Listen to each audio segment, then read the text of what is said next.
Skin over time refers to the time required for an RTV1 silicone to form a tack-free skin in the presence of humid air.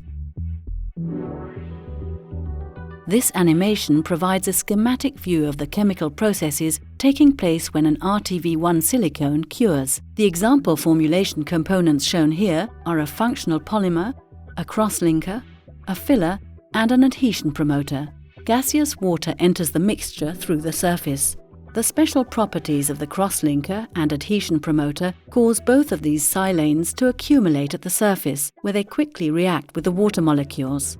This reaction liberates a product such as an alcohol, which escapes from the silicone as a gas. The silanes activated in this way are now capable of reacting with the silicone polymer. This reaction sequence is repeated many times, causing the compound to cross-link. Because the chain reaction depends on water entering the mixture, curing always takes place from the surface inward.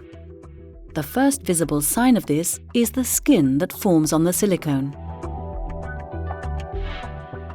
Skin over can be tested manually using the tip of a pencil.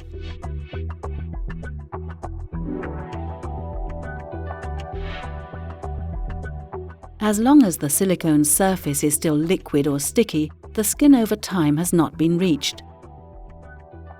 Within this time frame, the silicone can still be processed or used for joining components.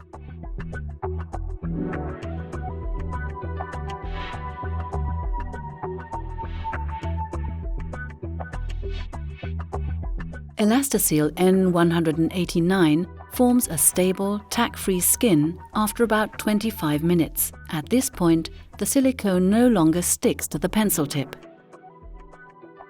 ELASTOSIL N9111, however, cures more slowly. The surface is still sticky.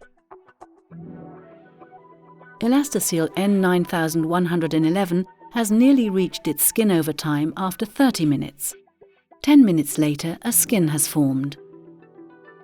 After the skin over time has been reached, curing continues, proceeding inward into deeper layers.